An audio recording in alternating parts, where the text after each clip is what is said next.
We are really excited. We've been waiting for this weekend for a long time, and we had everything planned for May 3rd. That is our anniversary weekend, our official anniversary weekend of 250 years. But because of COVID and coronavirus and all that craziness, we had to postpone. So we are so happy that we can do it now at a later date. We're so happy that Cory McCloskey could rearrange his schedule for us.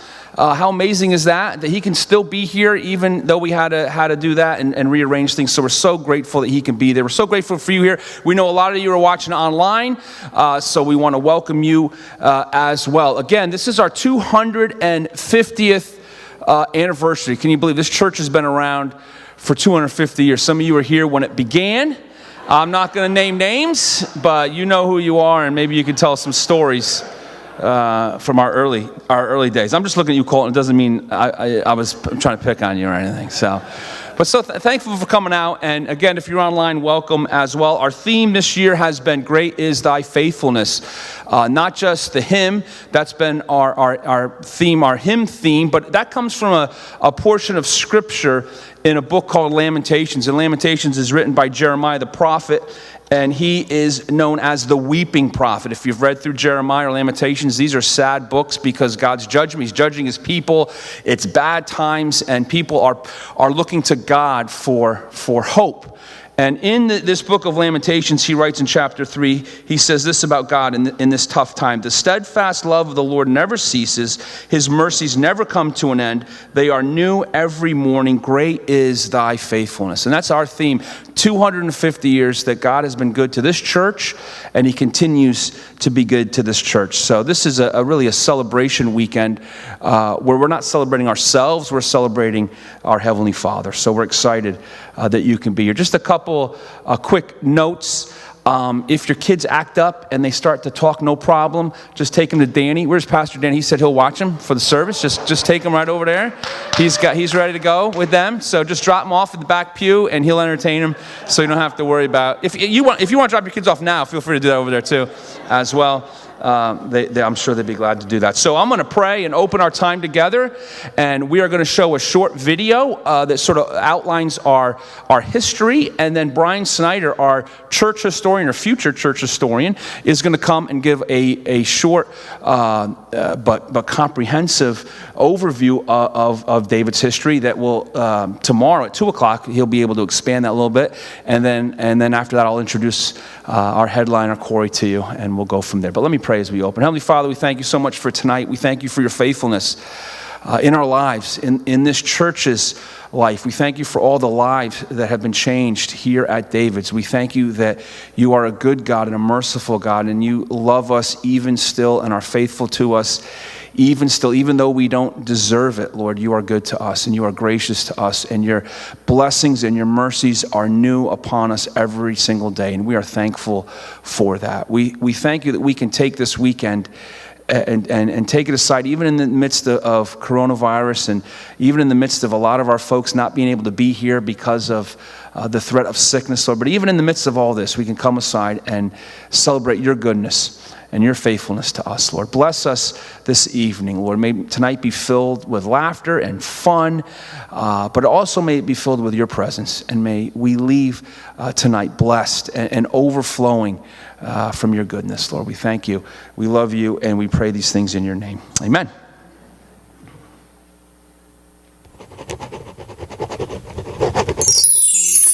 Hello, everyone. My name is Samuel Dubendorf. I was the very, very first pastor of David's Community Bible Church. But back in 1779, the church was simply known as David's Reformed Church.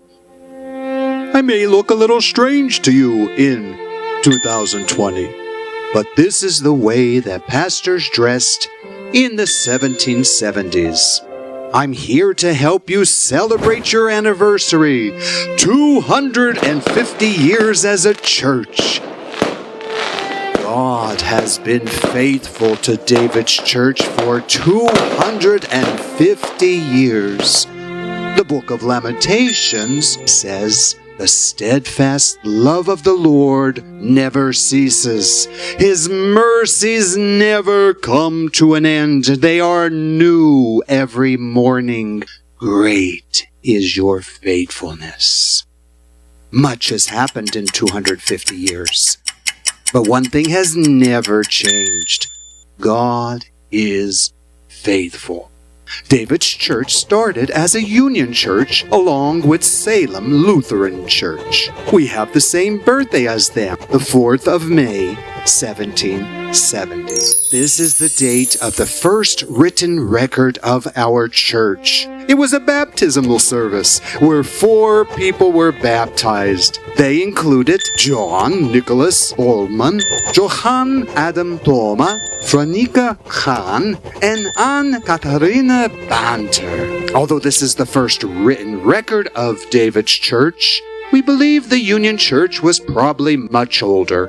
Back in the 1770s, the Lycans Valley was sparsely populated by settlers, mostly from the country of Germany. The settlers were called Palatines because they came from the Palatine, Germany. In the 1770s, there were more Native Americans in our valley than there were settlers. During the French and Indian War in 1750 to 1760, this was a war between France and England, many Indians fought for the French and would attack settlers in this valley. This meant that on Sundays, while people worshipped in church, there had to be armed guards, soldiers outside, in case of an Indian attack. In 1774, our church separated from Salem Lutheran Church, and we bought land and began our own church. It was called David's Reformed Church. Our first pastor came to David's in 1779. His name was Samuel Dubendorf. That's me! I came to America in 1776 from Germany in the same boat as the Hessian soldiers. The British brought over these soldiers to fight in the American Revolution. Our first church was probably a simple wooden building with dirt floors and a wood stove. It was built in 1797. After the Revolutionary War, many of the Hessian soldiers settled in the Lycans Valley. They may have been part of our church. After I was pastor at David's church, the church had many other pastors. We know of 28 of them. And I know, yes I know, Jesus' blood can make the vilest sinner clean. And I know. David's church even had a circuit preacher who would travel from church to church on horseback. His name was John William Hendel. In 1817, David's church wrote our Articles of Association.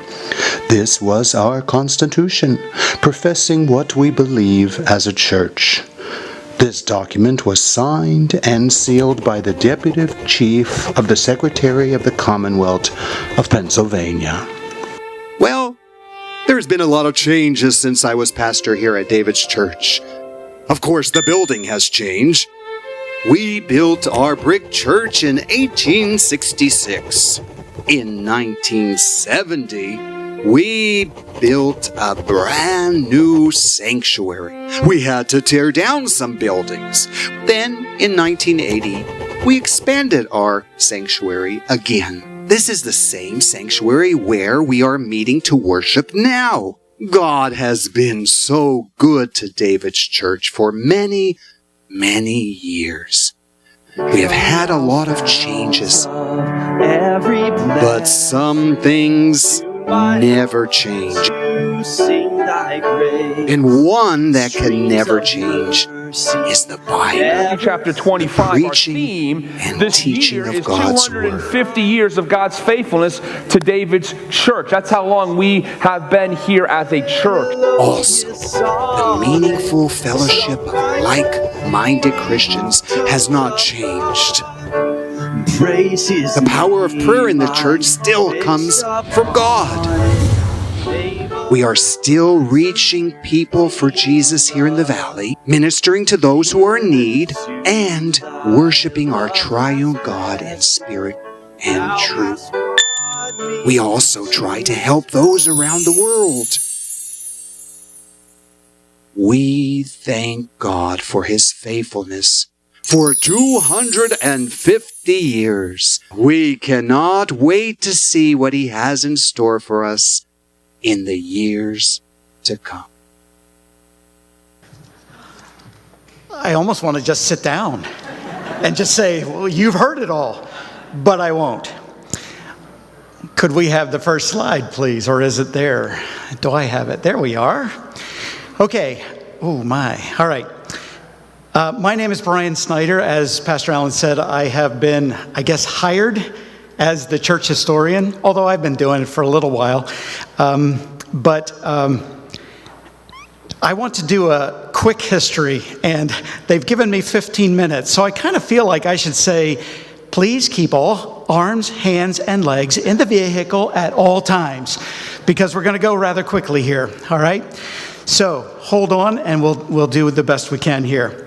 By the way, if you want the longer version, I will be talking tomorrow afternoon at 2 o'clock here, so you're welcome to come. First off, I'd like to thank the History Committee, those people who have helped in this process: Stu Trevitz, Joan Hoke, Elaine Cortez, Julie Forney, Amy Smith, Judy Fosnot, and Jill Snyder.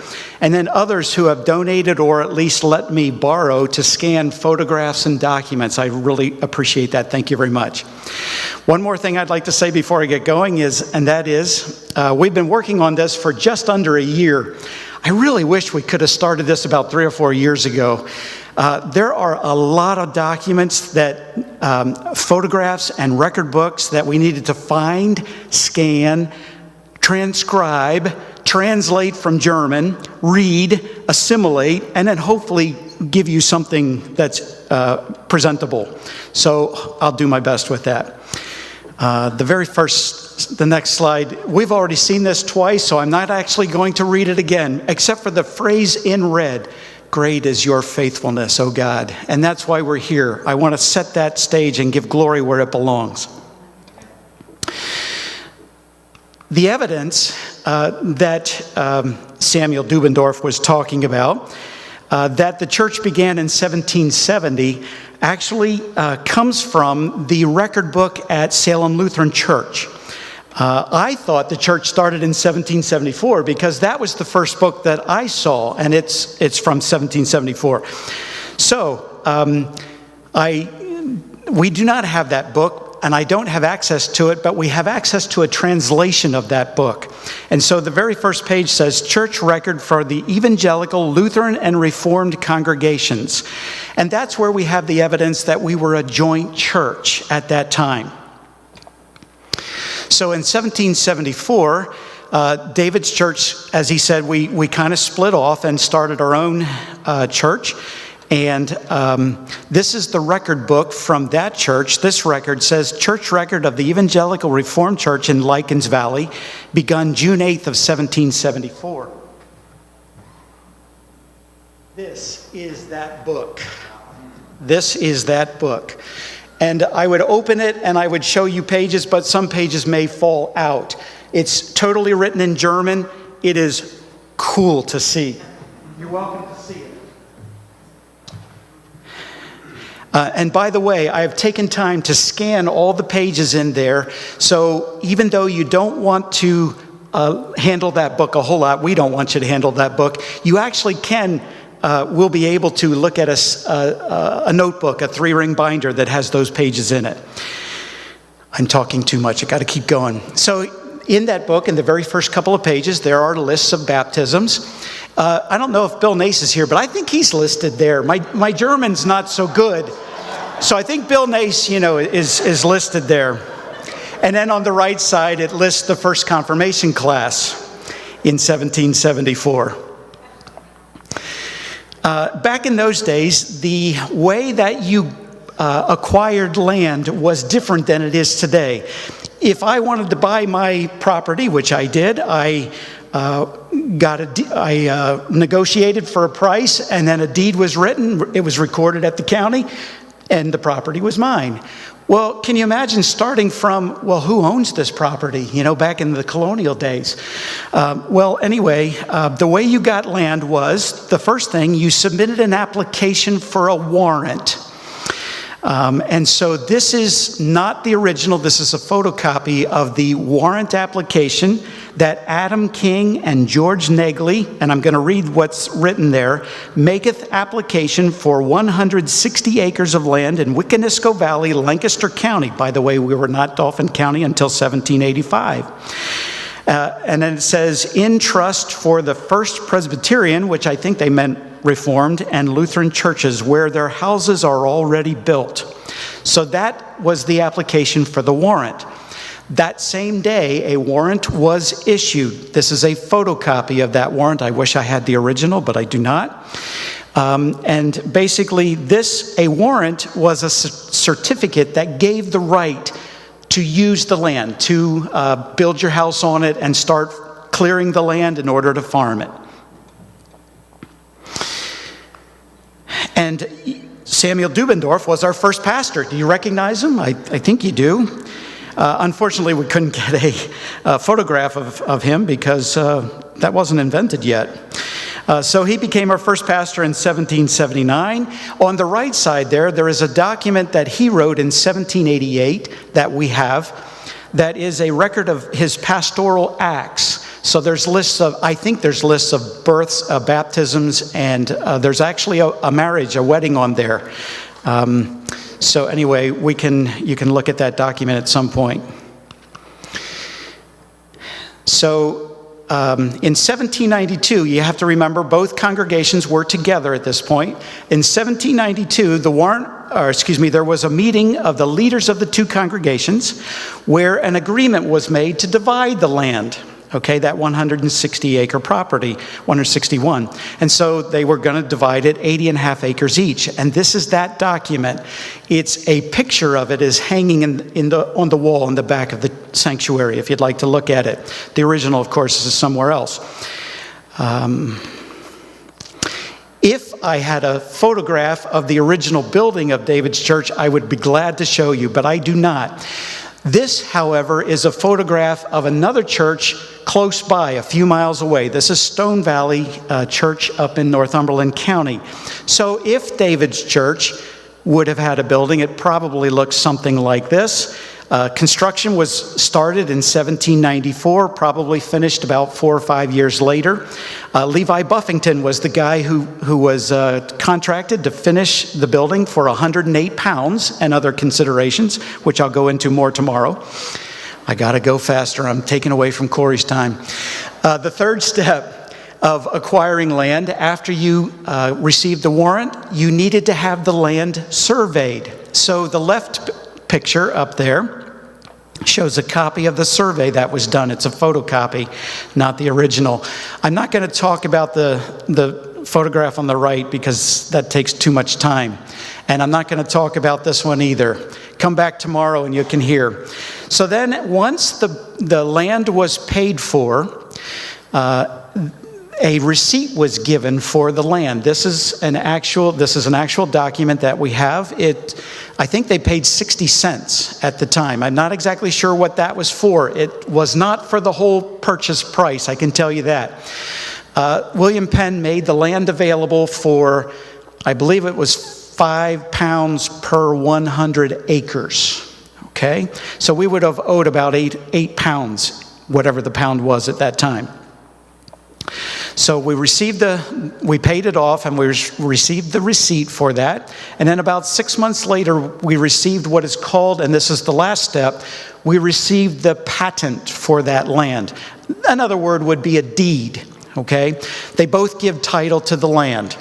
So this document was folded in sixths in a drawer in the cabinet back there. And when I first pulled it out and gently opened it up, I literally was shaking. It's like, do you guys know what this is? This is the original deed to this property. It's hanging up. It's now framed and hanging up in the back of the sanctuary. We professionally framed it. It's about 20 inches wide, 12 inches tall. It's the premier document, I think, that we have in our collection. But that gave right to the title to the land.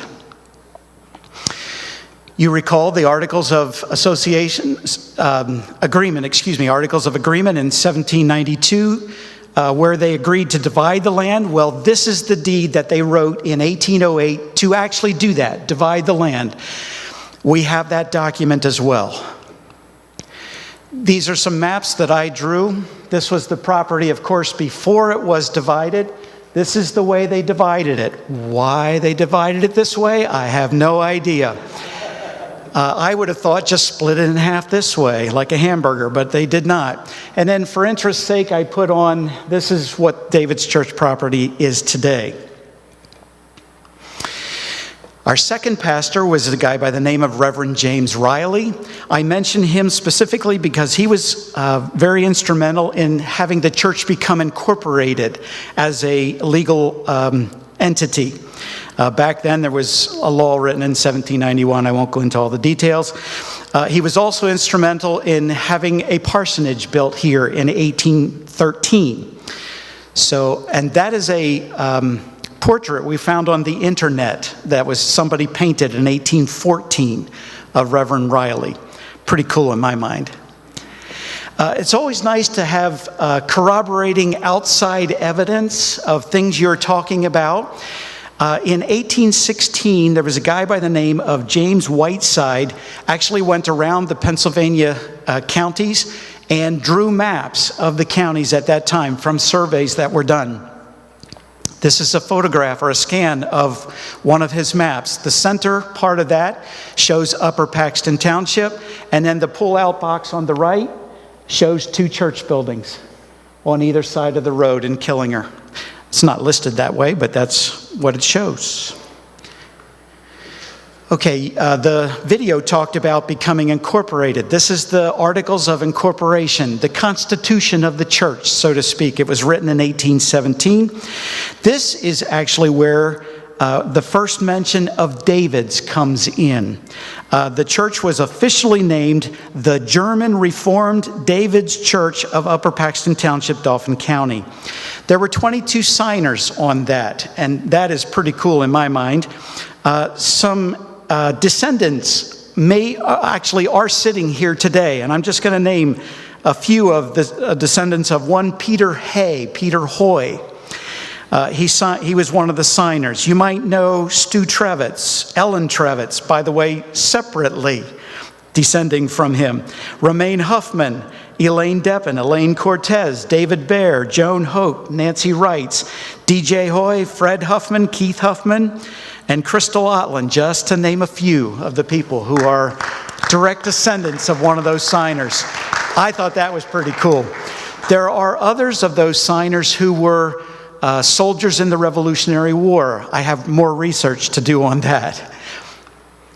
After our Articles of Incorporation were sent to the state of Pennsylvania, the Commonwealth, the governor sent back a recognition of that incorporation. This is that document. We have that document. This is our third pastor. He's from 1819 to 1843, he pastored this church for 24 years. Pretty cool. I show the envelope in the middle to just show that that's how they mailed things to people back then. But anyway, there's an actual photograph from our anniversary booklet from the 180th year that we got that photograph. Unfortunately, at the end of Pastor Gerhardt's pastorate, the church split. I'm not sure if you're aware of that. David's church split, and that's when Jacob's church, Jacob's Reformed Church, was formed. You may be familiar with that building. It's in Killinger, out about a half mile away from here. You turn left on Dibler Road, and you will see this building. So that was a little unfortunate. I believe one of the reasons that they split was because of disagreement in calling a pastor. One congregation wanted one guy, and another group of people wanted the other guy. And they got him. But of course, they split in the process. These are the pastors from 1843 to 1865. I'm not going to spend a lot of time on them, but I do want to point this guy out. This is Reverend Franklin Moore. In 1865 became the pastor. He was actually instrumental in bringing the two congregations back together. He was instrumental in reunifying the congregation. There was a stipulation. Oh, by the way, there's a history that he wrote that I'm getting a lot of my information from. And I think this is cool. He wrote this in 1866. So he wrote a history from the beginning of the church until then. And here is that booklet as well. Just cool. Do I get excited about this? Yes. That is also scanned, and you are also able to look at a 3-ring binder of that if you want to.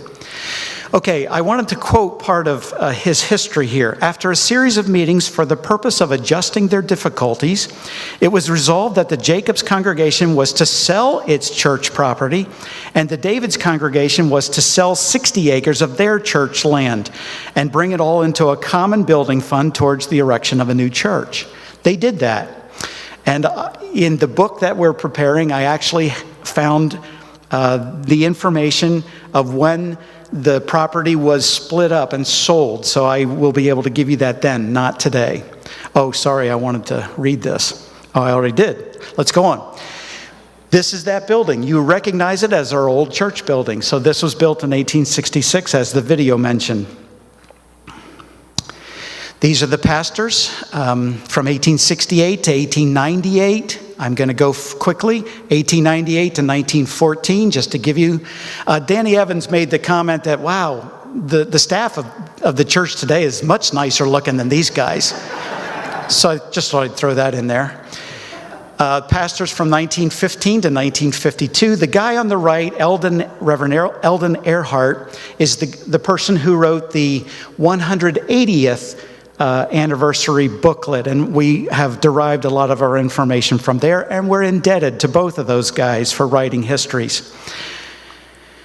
This is a photograph from that 180th booklet, and that young lady there is Blanche Shadle's sister, just to point it out. That is a picture of the 180th booklet. In that booklet, there's an aerial photograph. I love these things. I love photographs and maps and charts and everything else. This is an aerial photograph of the property in 1950. This is what the inside of the church looked like. This is another aerial photograph. The date on this slide is actually incorrect. It should read 1957. That was my fault there. But you'll notice on this one, there's the old parsonage and there's the new parsonage. The new parsonage was built in 1957. That's the one that Danny lives in now. You notice there's also a barn and outbuildings there.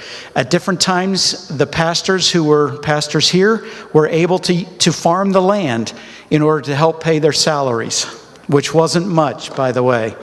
At some point, I want to hopefully be able to talk about that in the book.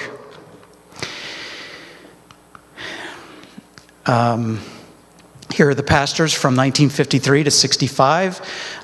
You're going to hear a video welcome from Pastor Benner tomorrow. I believe he is the oldest living former pastor of David's Church.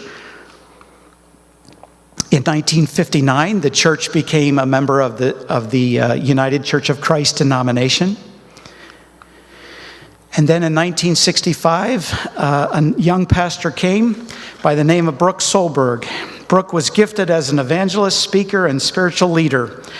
Many people trusted Christ as their Savior, and David's church experienced a time of rapid numerical growth during this time. Also, many people in this area can trace their spiritual journey back to the influence of the Solbergs. I'm one of those, and I'm sure there's many of you here. Thank you, Brooke. Praise be to God for your ministry here. Well, things expanded then. Now, this statement is not entirely true. The Killinger picnic did not turn into the Killinger Grove, but in order to just make it nice and easy, I showed these two pictures. There was more to it than that, but that's where I'm going to stop. In 1969, we outgrew the building built in 1866, so a new sanctuary needed to be built. And there's the blueprint for that, plus a letter asking for faith promises. This is an artist's rendition of that edition. In 1972, David's Church was actually part of a charge. It was part of the St. David's UCC charge, which include a charge, I think you know, is an association of more than one church. And David's Church was part of a charge of two churches, Zion's United Church of Christ, and Rife was the other church. And so we withdrew from that charge at that time. Brooke actually had to resign, and I believe was rehired by David's Church. Well, from his ministry, missions conferences were held, missionaries were supported. These were somewhat new things, and soon missionaries from our own body were trained and sent out for service. Additional staff was needed to help shepherd the flock. Bob Stoner, who is here, welcome, was hired to lead the music ministry and youth ministry. He was very influential in my life. Sorry, I'm going to get emotional. I wasn't planning on that. Mrs. Shirley Brocious was hired to direct the Christian education.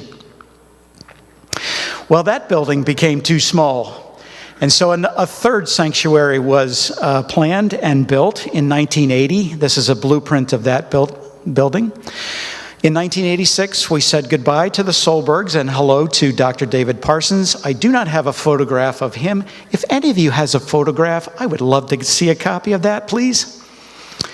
In 1987, David's actually withdrew from the United Church of Christ denomination completely. These are the pastors from 1988 to 1999. Dan Schmidt is here with us this evening.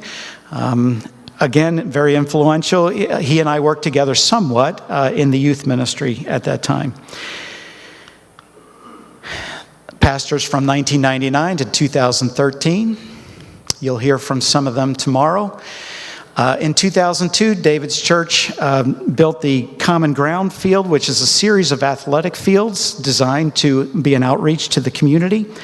And every Saturday morning in the summertime, you'll see a bunch of soccer kids playing soccer. So we're glad to see that. In 2008, David's officially changed its name to David's Community Bible Church. These are photographs of the current staff. You'll notice the best looking one is on the right there, okay? Just saying. And the last couple of slides, I'd like to take this time to dedicate to Merv Adams this presentation. Merv served a long time in this church. In fact, I found that photograph in the 180th booklet. So this was taken in 1950, okay, somewhere around that time.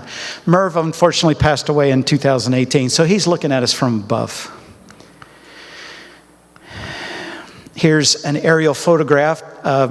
Todd Gearhart owns a drone, and he very graciously offered the use of that drone. I didn't fly it, of course, he did. But there is an aerial photograph somewhat similar. I tried to get the same angle as the picture taken back in 1950, just to compare the two. Here's another aerial photograph of the building complex as it looks today. And once again, we want to give God the glory for his faithfulness to David's Church for 250 years. Thank you very much.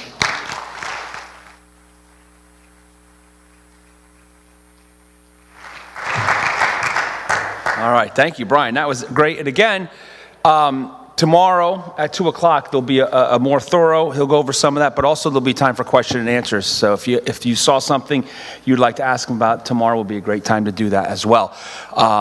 A couple other things just to follow up on Brian's presentation. There is a book coming. Brian and his team are working on a book that'll be produced hopefully by the end of the year. Are we still hoping for that? Yeah, so there'll be an opportunity to get a book that will have all this information, pictures. It'll be great. Secondly, you may think you like history. You don't like history as much as Brian does. No one does. No one does. And I'll miss the times we would be in the office doing something and he would literally burst in and say, I just found the original Warrant and he would be so excited, and we would all try to duplicate his excitement. And then he would immediately be crestfallen because he'd say, you guys really aren't excited about this like I am. So I'm going to miss that. That was a lot of fun. That was for a couple months. He would have these discoveries, and we would do our best to say, yeah, you did it. And the third thing I want to point out that Brian did not say, and he probably won't say tomorrow, that as you could tell from the pictures of our former pastors, many of them died in gunfights. He won't say that tomorrow, but as you can tell by their look, they died. Thanks, Danny. Thank you for that back there. I heard you. Thank you. So, But again, more tomorrow, so please come at 2 o'clock. Again, if you can't be here at 2 o'clock, it'll be online. It'll be recorded as well. You can go back and watch it later on as well. We're really excited. Again, we've had to change things, and the coronavirus really messed up things for us, but God's been good. We've been able to still put on things. Cory was able to graciously change his schedule, plane tickets, and all his schedule that he had to work with, and still be here. So it's great that he's able to be here. Many of you know Cory. You've known him maybe his whole life. I just have met him recently. In fact, I just met him just now. But the first I saw Cory was at my son's graduation, and he gave the talk there, and I just was blown away. It was great, and he told all these stories about Millersburg, and I remember the next day going back to Elaine saying how great Cory was. I said, wouldn't it be great if he could speak at our thing? And I said, he probably won't. A big shot like Cory, he's not going to want to come back to, and yeah, I'm not even going to tell you how much we had to pay him to come to this, but that's a whole nother thing. But Elaine called him, and you said yes right away, and we arranged we were able to arrange his schedule, and it was just great right from the beginning. He was gracious enough to do it, and you might just think, well, you're just sort of cramming him in here. He really wasn't part of it. He grew up in this church. And don't take my word for it. I actually have proof. Brian tracked this down, his history files. He went and he found, this is an official document. This is a copy of an official document from 1973 where Cory signed in. Our guests, we welcome you today. You are one of us. And he signed in with a group of Kim Carson, Wilbert Snyder, Denise Bowman, others. And here's Cory, February 4th, 1973. His name right underneath your sister Paige is right underneath, signed in right after you. And right next to her name is Todd Billman. But it's crossed out. Todd's name is crossed out. So there's a story there. There's a story there. They signed in together, but whatever happened, his name was crossed out there. Brian, I don't want to tell stories on you, but he said, I don't think Cory really signed that. He probably had someone else sign that for him. I think didn't you say that? I think he said one of his buddies. Yeah, so. But we're so happy to have Cory here tonight, and again, he's been so gracious to do this for us. If you have an opportunity, go on YouTube, see some of his clips. You'll be laughing. I was laughing all afternoon. My favorite was when you lost the microphone in the tuba. I don't know if that was planned, but it went in the tuba, and it was all sorts of silly, funny things like that. It really brightened your day to watch Cory in action there in Phoenix, and I think part of why he's here too is Phoenix is literally the hottest place on earth right now. So I think it's just an escape getting out of there. 110 degrees for 50. Are we still on that streak of days? Unbelievable. 114 degrees. That's like sticking your head in the oven. It's a dry heat. That's what they tell you when you go to Arizona. Oh, it's a dry heat. It's a dry heat. It's fine. So let me just read his bio, and then we're going to show just a short clip. Many of you may know Cory from one of his famous viral videos. He has a few of them, but Cory has been on stage and camera for nearly 40 years as stand-up comedy takes on marriage and daughters, small towns. I don't know where you got your information about that, but that's part of his routine as well, small towns. And life in the public eye is always hilarious. He's the weather guy from the Fox station in Phoenix and is only here to escape the city's hottest summer on record. When we wrote this, it was 50 days, but we're beyond that now of 110 temperatures. Cory's family began attending David's church in the early 70s. Many of his most important moments are tied to this place.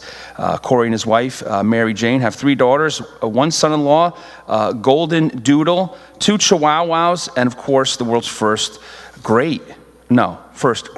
I'm sorry, granddaughter. Yeah, I misread that, not great. granddaughter. So please put your hand, we're going to watch a video first, and then Cory's going to come, so make sure you make him feel welcome after we watch this video to introduce him.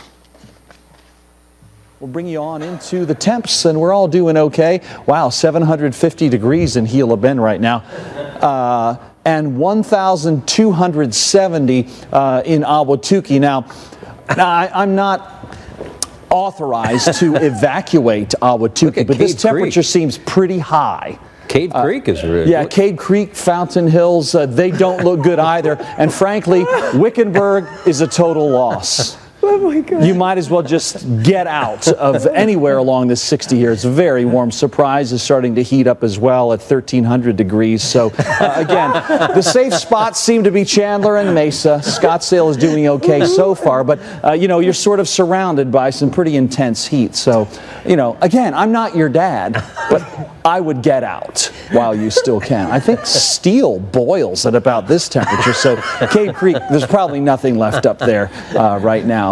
So don't even bother looting up there. It's not going to be worth it. Thank you for standing. Appreciate it. Well, I'm so glad to be here. This is fantastic. I don't do a lot of church stand-up comedy, but I don't work blue, so everything I say is going to be safe for the kids. As you see, you can see what I do for a living. Not very much. You know, being the weatherman in Phoenix, it's not what we call a calorie burner. You know, I expend most of my energy just trying to keep the panic down when it rains. They freak out. Now, of course, you all grew up here, near here. They have no idea what the rain is like. It hasn't rained in Phoenix measurably this summer for about 100 days or so. And so we try to pair a Phoenix native up with, say, someone from Minnesota or Washington. There's like a buddy system that we do there. We kind of get them all together. But if you're born in Arizona, though, you kind of get used to it. I mean, right off the bat, the new moms, when they come out of the hospital, they just tuck the baby in a little oven mitt, send you on home just to be safe, because you can scald yourself in your own car.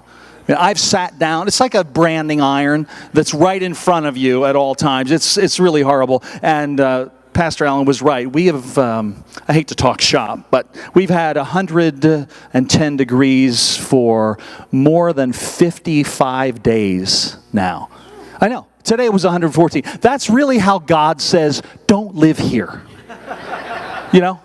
Because honestly, if you go to a restaurant there, you have to artificially wet the people down. You know, there are misters there, like at a grocery store, like your cucumbers or something. You know, the mist is always falling, and we do get excited out there when it rains. I consider myself kind of a Phoenix person now, although this place will always be home.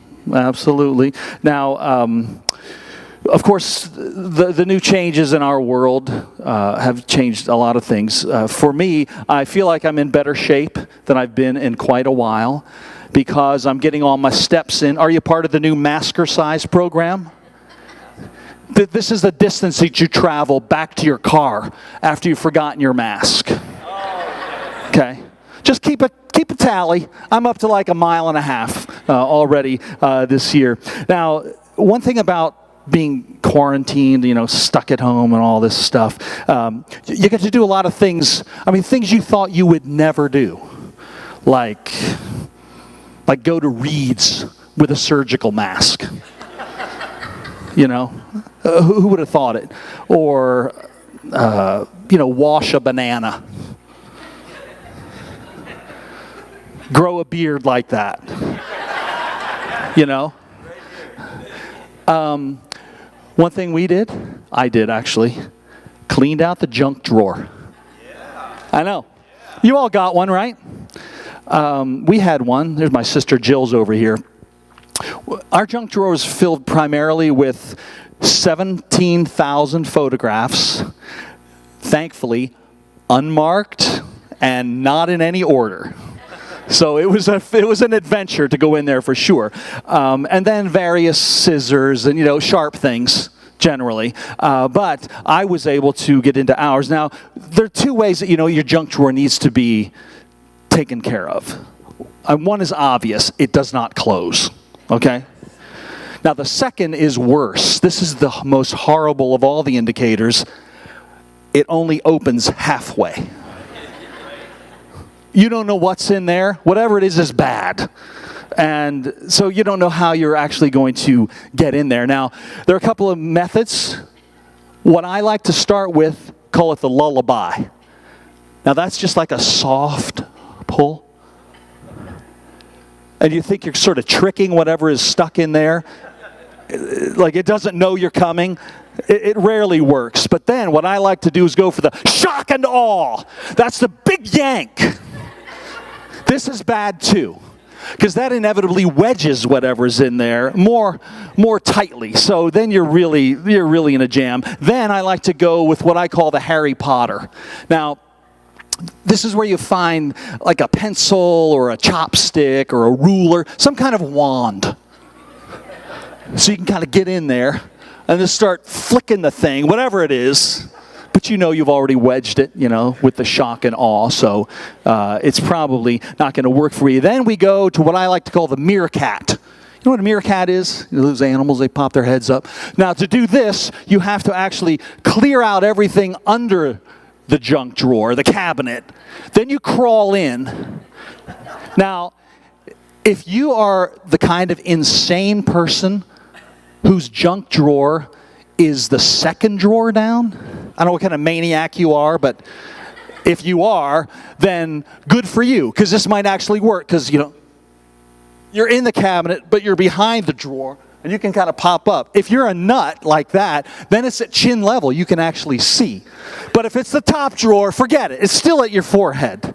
So now, there are only a couple of tries left. You've tried everything. You've tried the meerkat. Now we go to, I wrote it down here. Oh yeah, we call this the artful dodger. Now this is when you take one of your own children. How old are your kids?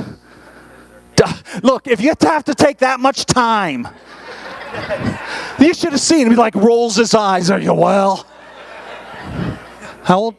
Okay, 4. 4 is perfect. Spindly arm. The ulna not even developed yet. It's sort of rubbery. So you can get that arm in there. Not a lot of grip, but still, it could work. But don't try a neighbor kid, because there's going to be a lot of like corkscrews and shish kebab skewers, sharp stuff in there. The odds of a lawsuit are great. So don't do that. Finally, the only thing that's really going to work, I call it the stir fry. That's just you just keep shaking it. Keep shaking the drawer. You've got all day. You've got nothing to do. Your plant's shut down. You're just hanging around the house, Eventually, it's going to go. And good for me, I finally did get the thing open. And you know what was holding up the works? A brand new carbon monoxide detector. This made my wife very happy to know that I had not put up the carbon monoxide detector. But I busted her down with some logic. I said, honey, those things malfunction all the time. You're going to be awakened in the middle of the night for a fake carbon monoxide alarm? I said, let me tell you, if this thing goes off in the junk drawer, then we've got a problem. All right? Anyway, that lasted. It seemed funny to me at the time. She was not really a big fan. Now, I will say this. Brian, my dad would be so proud of you. That was a beautiful presentation. Absolutely. Jill apparently just stepped out of some kind of a time machine, because she looks just as I remember her 40 years ago. Applaud for that.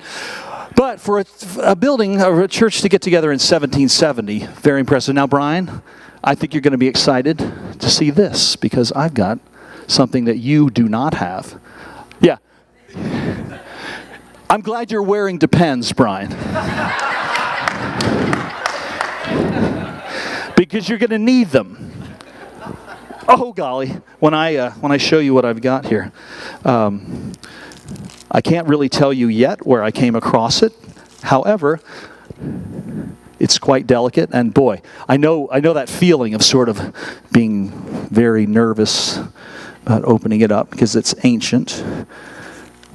Another copy of the charter. Let's read it together. Look, I'm not kidding you. This is the real thing.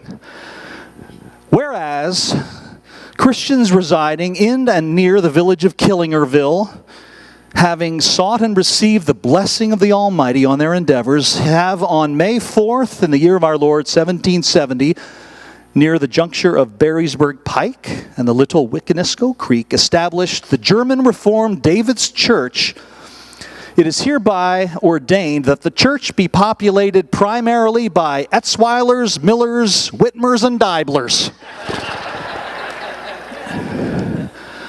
A goodly but smaller proportion of the congregation may also at times be comprised of Forneys, Rothermals, Umholtzes, and Lankers, as well as Grafes in all of their multitudinous spellings. Should ever there arise a shortfall of the above-mentioned surnames, the elders shall admit into the church's number a supplemental supply of Klingers, Rombergers, Bordners, Snyders, Hoffmans, and Newbolts. Should even these additions fail to increase the congregation's citizenry at a satisfactory pace, the church may, by 3/5 vote in the affirmative, invite into its fold a small supply of recently married Folkroads, thereby quickly increasing the church's numbers by the usual method. Oh, also, there was a German portion to this document as well, Brian. Ich will my German is not great. Ich will verkünden dein Lob von einem Geschlechte hin zum anderen norwegischer Prediger. And I got a loose translation. It's beware the Norwegian pastor. Given to lengthy sermons and hand illustrations. And then finally, bears, wonkos, boyers, heasters, and pifers shall at no time exceed 3% of the congregation. There you go. I'll get that to you. Sure. You may have it. I've already got a frame for it. You can just mount it out there. Now, of course, this church means a lot to me. I said goodbye to my folks here, beautifully sent off by Pastor Solberg, and also was married right here. 35 years ago, last week, Mary Jane and I were standing right here. And this man, Bob Stoner, was here as well. And you want drama? Here we are. Bob, he's show people, that's for sure. We all know that, am I right? Bob, we still live in town. You've got it's like a Brontosaurus ranch or something out there. What do you breed? What are they called? Clydesdales or some big, they're huge, whatever they are, I don't know, dinosaurs or something out there. But anyway, we're standing right here, bridesmaids here, groomsmen here. Suddenly, in the middle of it all, clunk, my brother Joel falls forward, striking his head on the piano. Yeah, I know. Now, a lesser pastor might be given to panic. Not this guy. I don't do a lot of impressions.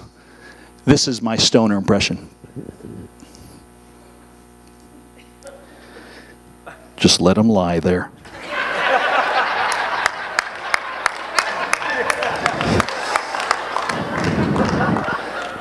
Because he's been to band camp. How many trombonists have you seen lock their knees at a Saturday afternoon rehearsal on the football field? They just go over. Nobody dies of falling down and striking his head on a... Well, wait. Could happen, I guess. But Joel, though, he revived himself, and thankfully, Mary Jane and I, last month, made the last payment on the piano. So, we're pretty happy about that. But yeah, this church means a lot to us for sure. Now, and Joel is fine, by the way. I know you're all concerned. How's he doing? Now, of course, there's a lot of mirth, a lot of happiness here tonight. But as some of you who grew up in the church when I was here, you may be aware of one of the darker sides of the David's church experience. Now, I'm talking about young people, 13-year-olds, subjected to immersion in ice water, forced marches, electric shock. Now, of course, I'm talking about Hilltop Ranch. Anyone ever been there? Sure. It sounds great, doesn't it? It's one of those church retreats down there in Maryland or Delaware, one of those little states south of us. Maryland, I think. But anyway, the showers at this place, there's an underground glacier, apparently. That's where they drew the water for your shower. No hot water. As far as we know, I was there several times. Never, ever had a warm shower. The cabins are at the bottom of a ravine. It's deep down there. It's very dark. There's like 2 hours of sunlight. So you look up and the sun's already setting past you. And then you've got to work your way up the hill.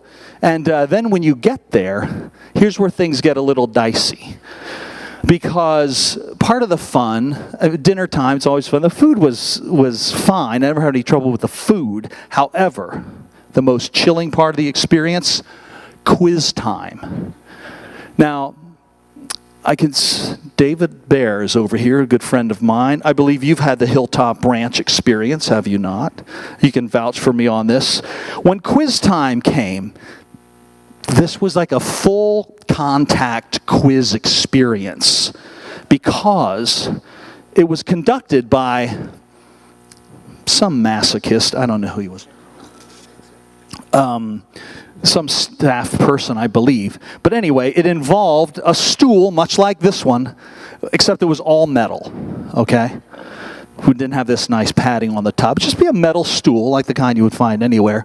And you want to know how I know that there are 66 books in the Bible, and why I know that Jehoshaphat was the king of the Moabites? Because I had to know. That's why. Because if you don't know, there's going to be trouble. Because here you are. You're on this stool, and someone's over here yelling questions at you, Bible questions. But the good news is the stool is hooked up to a die-hard battery. And this monster over here has a button. All right? So you're sitting there, it's like, who begat Ahaz? Like, Hezekiah? Correct. So, okay. I mean, your heart is just beating out of your chest, It's like, okay. King Nebuchadnezzar threw 3 young people into a furnace. What were their names? Like Shadrach, Meshach, Absalom? Oh! Son of a Pharisee! It's the worst. Now, Brooke, I don't know how you got involved with these people, but I think I know why you were involved with them, because when Brooke is turned loose at this place, Hilltop Ranch, clear out. If you're a 13-year-old boy, watch it, because this man grew up on the mean streets of Brooklyn. That's why they call him Brooke. And he loves the game of basketball. So we would all be herded into the gym to be brutalized by the pastor. He's got the headband on, the wristbands. I mean, he's boxing out. Nobody can get past him. Dave, you remember that ER visit, right? Well, we hold nothing against you, because that was Brooke's time to kind of unwind. And same with you couldn't sleep, of course. Water balloons, shaving cream in the bed. Every bunk was soaked. And these are the parent chaperones doing this to you. I mean, I have kids now. I get it. Believe me, no one's faulting you for it. Let's see. Oh, I know. Well, speaking of kids, now Mary Jane and I, we've been married 35 years, as I mentioned. We have 3 daughters, so I am adrift on an estrogen sea. No land in sight. I remember there was a time, it was like sharks, like 3 ponytails just swirling around me. I could just see their little heads sticking up. But one thing that's fun about kids, they're like really smart pets. You know what I mean? Like they start out, you gotta clean everything up. They don't know what they're doing. They're a 24/7 operation. But eventually, they can learn to fetch. They can get you stuff. Finally, there's a payoff, And problem is, for both pets and kids, when they get to be about 15, all they want to do is sleep. No, I don't even get a little laugh on that one. Don't you have a 15-year-old at home who just lies around all the time? But anyway, what I'm good at, having all these girls in the house, I'd be a perfect lady's maid. I'm looking for hair. Hey, you got some nice hair there. That's nice. Little perm. It's good. You know what you could use, maybe? Topsy tail. I can hook you up. Maybe a bump it. About a medium. That's what I would say. I don't know what you're laughing at back there. I could French braid you in 3 minutes. I'm very, very good. Very, very good. Now, let's see. I've got a note down here. I want to make sure that I didn't forget something. Okay, so the pets. Where are my dog people? Because I've got. Oh, really? What kind of dog do you have? A Shih Tzu poodle? Oh, you know what they're also called? Nature's candy. Yeah, watch out for the coyotes. Oh, is there a shortage of sheepoos? We'll make more, believe me. Yeah. Now, we have 2 Chihuahuas. Now, you're issued a Chihuahua also at the hospital when you have a child. Everyone in Phoenix has to have at least 1 Chihuahua. Now, we bought them, or my wife bought them both out of a grocery store parking lot. I mean, that's a smart play. That's where we get all our prescriptions also. But the one is like an actual Chihuahua, tiny, looks just like you would expect, kind of a light brown, smart, a good dog. The other one was sold to us as a Chihuahua. He grew a little larger than that. I call him our teacup boxer, So, and he's not as smart. He's like the dumb one. You might as well just say it. But anyway, the dumb one, he's a great dog because nothing bothers him. He'll eat anything. I swear, it doesn't matter. I mean, it's like lunch meat, broccoli, Lego. He doesn't care. He'll just down it. Now the other one, I'm sure you've been through this with some pet you've had. I could have a piece of steak and hold it out to this one. He gives me this. He's got to sniff it and then look at it and then think about it. I'm thinking, yeah, that's been my plan. I've kept you alive for 7 years so that today, during the Super Bowl, I could poison you with a Dorito. Just eat it. But anyway, our house is busy. You know, there's always something going on. We've got the girls, they're visiting, and we got the dogs and the whole thing. Now, one thing about Arizona is your house gets kind of crowded because there are no basements. I don't know why. I don't. Where are the contractors here? Where are you people? Okay, I wouldn't raise my hand either. But who owns a bulldozer? I know you got one in the graveyard over here. But somehow they're allowed to build pools. Like every house out there has 3 pools at least. But can't build you a basement. I don't know what the difference is. They've fooled all of the Midwesterners into thinking that they can't possibly have a basement. But anyway, so this means there's no room for any of your stuff. You cannot accumulate junk. You have to be cautious, and you have to care for all your things. Now, good news is Mary Jane is great at this. I mean, have you seen the show Hoarders? It's kind of tough, you know. People just live in these little mazes, and their stuff is stacked up, and some of it's not even stuff. But she is the opposite. She's a discarder. Everything goes. I mean, she's all day long. She's like, do you need this? Do you want that? Are you in love with this? I was like, it's our wedding album. Can we find a place for it?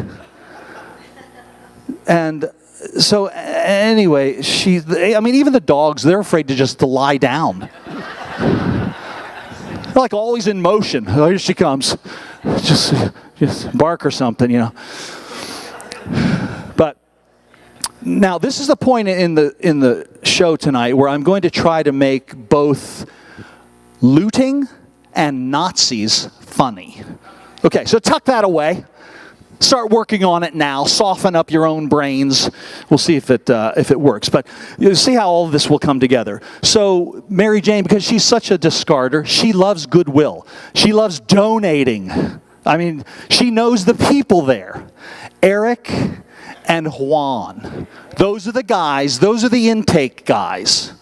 So Mary Jane is also a director. She sends her love. She couldn't be here tonight. She's got students involved in competitions. She's a music teacher as well, voice teacher. But anyway, so she was directing last year in the wintertime, The Sound of Music.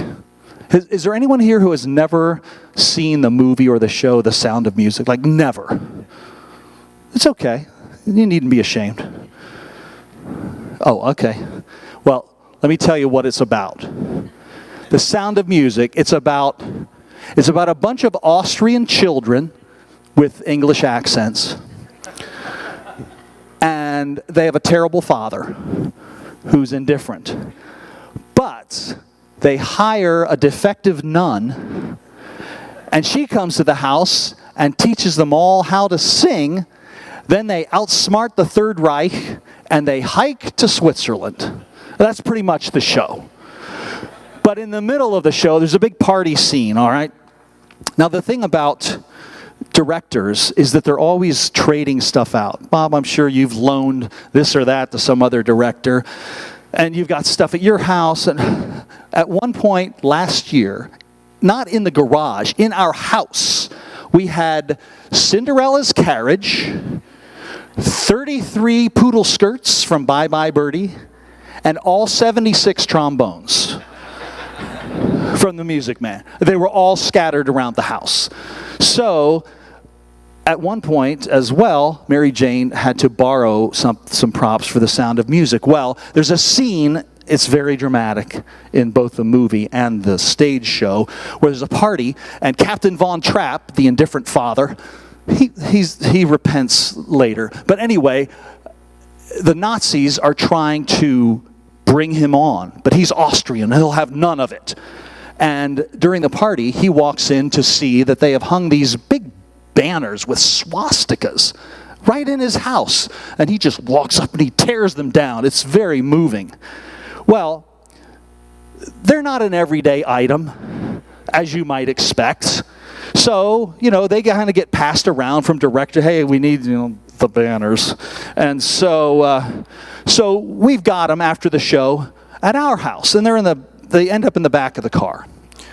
So, I think you can see the junction of her Goodwill life and her theater life coming together.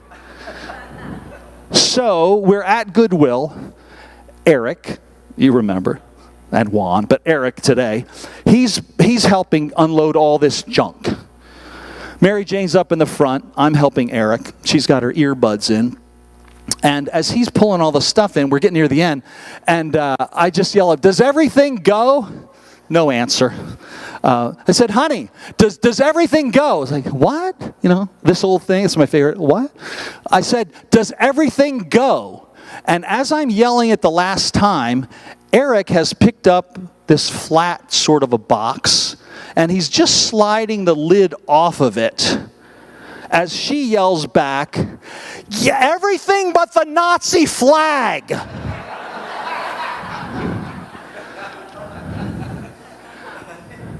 So I look at Eric, and he looks at me, and he keeps looking at me. And then we both look down, and there is this massive swastika. And then Eric just pushes the box back to me, and he takes his bin, and he just starts pushing it toward the exit.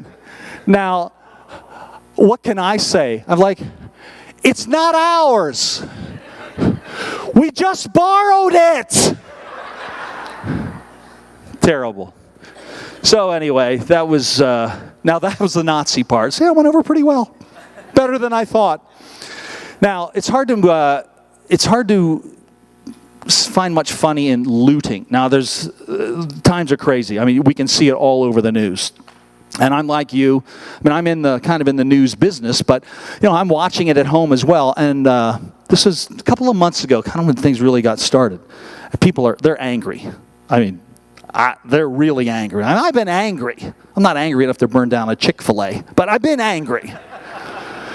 And so there's helicopter video. It's live. Everything it's all live. It was in Minneapolis, and they're hovering over this Target store. And I mean, people are streaming out of the store, and their hands are full. They are really working it. And, the camera's just kind of zooming in on this guy. Well, I see there's one guy. And anyway, first of all, he's got a suitcase, like a massive suitcase. I don't know what's in it. It's like some display suitcase, but he's packed it up because he's thinking, don't just take a suitcase, fill it up. So you can see he's kind of dragging this suitcase along. It's sort of starting to get that wobble on it, like when you're hustling through the airport and it's really starting to work on you. So he's pulling that. But the good news is, in his other hand, he's pushing a stroller. Like one of those nice ones, those 3-wheeled jobs, like the moms out there at Nelson's Terrace are using. And so he's heading right on down, and then up pulls his buddy in a car. So they're working together. Now, he holds the stroller's on hold. He takes the suitcase. I mean, it takes everything. His shoulder and his foot. He finally wedges it into the back seat of the car. Now, this is when it all goes from good to great. Now, the stroller. Have you been there, people? Because he's got to fold this baby up. First thing he does, just like, the classic, just kind of gives it a shake. Of course, that's not going to work. Then he gives it the old foot under the back axle, give that a couple of kicks. That's not going to do anything either. So, and I'm rooting for him, in a weird way. So we get that going. Now the next thing, you can tell he's frustrated. And in addition to that, his buddy, he's getting kind of hot too. Now he's in the car, and he's doing that hand motion like you do when, your kids are in the pool down here and it's time to go and they won't get out, and they won't come to the edge. You're like, let's go. He's giving him one of those, like you can see it. And the helicopter camera, it's all zoomed in because this is the most active part of the looting experience that we're seeing right now. So finally, the guy picks up the stroller and he gives it like the full shake. Like, I can almost hear him. Nothing. And then he goes for the accordion. Still. Then it was magical. Just like an Olympic hammer thrower. He just took it by its handle and he spun around and he just heaved it. It just went cartwheeling through the air. A full roll over. It hit the fender of an F-150, and when it hit the ground, it collapsed. It was the best thing on television the whole day. And so, he just gets back in the car and they screech out of the parking lot. And, I kind of just sat there on the sofa, just thinking about the guy and the suitcase and the stroller. And I thought, buddy, I didn't really feel any solidarity with you until just now. Anyway, when that thing was cartwheeling, it was glorious, and it couldn't have been better to have folded up on the ground. Now, we talked about your dog, the tiny dog, right? Did you just have one of them? You should get a spare. Just in case. Because stuff can happen. Now, my wife, well, let me tell you something. This is for you ladies out there. Yeah, look at you, buddy, getting the arm around. That's good. No, you can do it. It's fine. We love you. I mean, we wouldn't be with you if we didn't love you. We could be anywhere, but we love you. That's why we're together with you.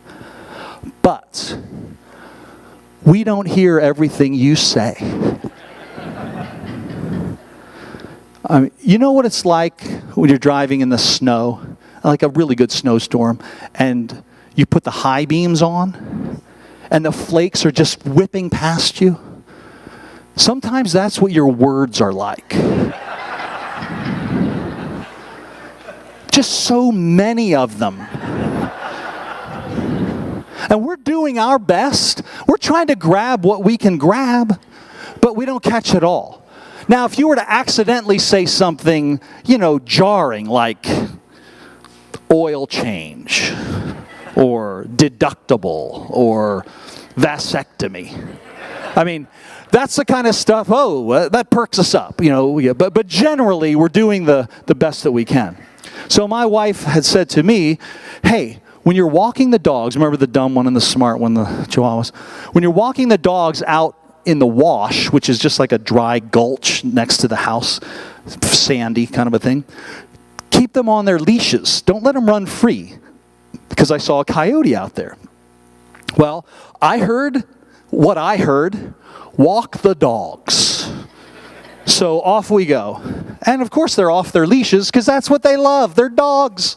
And it's about a quarter mile down and back, and they're just loving it. They're just racing like dogs do. And the dumb one, now his job is to try to catch any kind of infection that he can from the rodent waste that's in this hole, or get stung by something under this bush, whatever. He's a handful.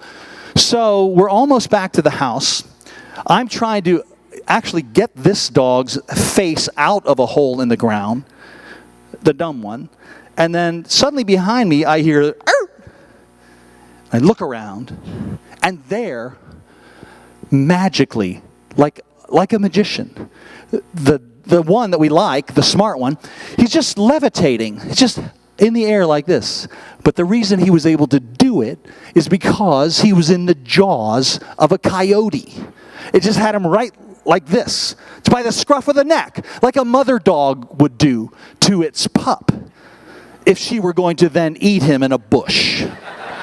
You know, that kind of a thing. So, I'm a man and everything. I did what all you guys would do. Hey! And I started running. I mean, I'm running all over the place. And of course, now the coyote's running. It's running away from me. And the distance is lengthening. And as I'm running down the wash, and it's the thing keeps like, you know, it's got the dog swinging, but he keeps looking over his shoulder at me like, you know. This is how selfish I am. As we're running down the wash, I'm thinking to myself, if this ends badly, which I think it will, I'm just going to keep on running. There's nothing left for me back there. Because it was all coming back to me. The leashes and the coyote and the don't and the please. And well, suddenly they run into the brush. Can't see anything. Now I'm done for. And then all of a sudden, out comes the chihuahua, like lightning, running past me. I don't know what happened in there. I assume the coyote is probably thinking, how can I eat with this mental patient screaming at me? But anyway, he runs back. The other one catches up. They run to the door. And believe me, the three of us are the happiest we've ever been. And especially the dumb one, because he's licking coyote slobber. He's never tasted this. This is magical for him. And I will say, there were some punctures. Yeah. But anyway, we all ran into the house and up on the bed. Only one of the three of us is supposed to be on the bed. And but it was a special day. Anyway, so Mary Jane, a few minutes later, she just comes walking into the bedroom. It was like a sitcom. She just said, "Whoa, Pip is really panting." And I mean, he was. Oh, it was like a little bellows. His chest was just heaving. And I couldn't do it. I couldn't tell her. I just said, "Yeah, he had a pretty good run." I couldn't tell her because it was Mother's Day. And I did not want to ruin Mother's Day for me. So I told her the next day. That was Monday. And that's how I was sentenced to a Saturday at Joann Fabrics. And have you been there? Fellas, you've been there, right? You've seen the sign above the door, "Abandon hope, ye who enter here." Now, I'm guessing that probably fewer than 40% of you ladies are managers at Joann's, right? But for those of you who are, could you help us out? We know we're being punished. That's why we're there. Could you just give us someplace to sit? Someplace. An old love seat, and then just a coffee table. I don't care what's on it, Sunset Magazine, Glamour, it doesn't matter, just something. Because we have no place to sit down. And the worst part of all is that we all can see each other. All the other guys, we're all looking, it's like Shawshank Redemption, you know. Just, you're trying to size up the friends, who looks, you know, like he could be a buddy or whatever. Now, there's one place you can sit down. Do you know where that is? Ladies, where do they have the seats and the stools? Yeah, at the pattern books. Yeah, that's it. So you can sit there. It's like Christian and me. We'd be there like, "Oh, Butterick has a nice line this year. Hey, we could get ponchos." You know? They should just have a big stack of dunce caps there. We'll just put them on.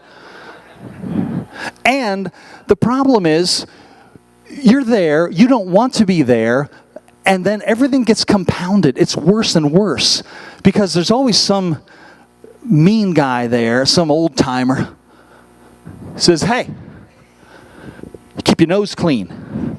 You see that guy over there with a shopping cart by himself with a list?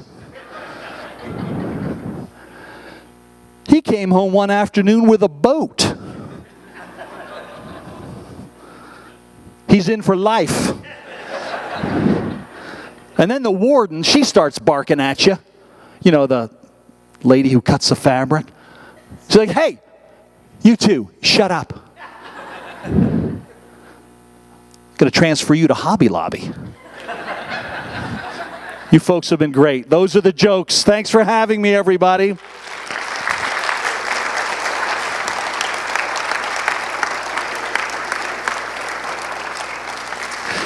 Pastor Alan Briggs, everyone. I guess that's it. They turned the mic off. Oh, there, it's back on. Okay. Again, thank you so much for coming. Those online, thanks for watching. This will be up on Facebook, and if you want to watch it later, those of you who might have missed it, I want to remind you that tomorrow our service starts at 9:30, not 10:30, 9:30. It'll be a little bit longer. We're going to have a lot of speakers. Cory will speak there. Again, we'll have a lot of our former pastors, missionaries, friends of David's. We'll have a lot of videos to show that can't be here as well. So 9:30, please be here. If you've signed up, you get to sit in the sanctuary. If you didn't sign up, you have to sit in the basement. That's the way we're doing it. So hopefully you've signed up in advance because we have assigned seats tomorrow. We have somewhere around 400 people, so we're going to have to put, because of the restrictions, we'll have to have some up here and then those in overflow. Afterwards, there is a meal. I'm so sorry. Okay. Christian, let's go, buddy. Yeah, it wouldn't be complete without a song. We like to send people out with a song, okay? So everybody set back there? This won't take long, but you'll be glad you heard it.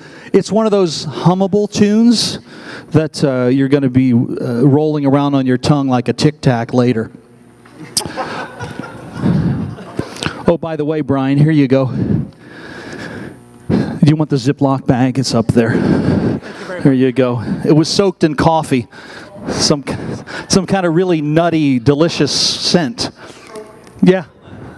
Sorry, Christian. I know I don't know how I forgot this part, but we worked hard on it, and it would be a shame if you didn't hear it. Now, everyone in Millersburg, as you all know, is assigned sometime between the age of 9 and 14 a nickname, and you don't like it, but you don't have any say in the matter. Perhaps you're suffering from a nickname even now. Well, we're here to celebrate you. You might hear your name. It's very possible. You'll certainly hear friends of yours. Let's see. There are about 74 of them, so I want to make sure they're all in order. Take it away, buddy. All right. Y'all hear that? All right, here we go.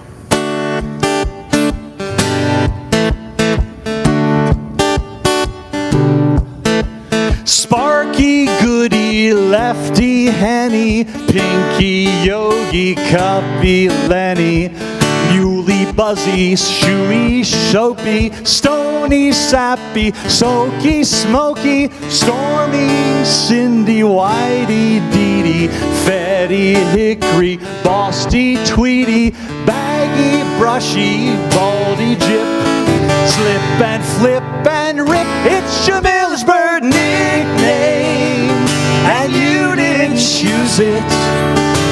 You can't pick your own nickname. You sure can't refuse it. Popeye, Tussie, Digger, Stump, Buzzard, Beano, Noodle, Bump, Weasel, Peanut, Joker, Fickle, Duffy, Tuffy, Mouse, and Yeah, you know it. Bimp and wimp and huck and scoop, butch and pitch and ick and goop, Mim and Dottie, bugs and moon, Cudda, Mumbo, Tubbs and Rune, Ets and Dits and Gnats and Beats, Beetle, Bucky and Teats. It's your Millersburg nickname, and you didn't choose it. You can't pick your own nickname, and you sure can't refuse it.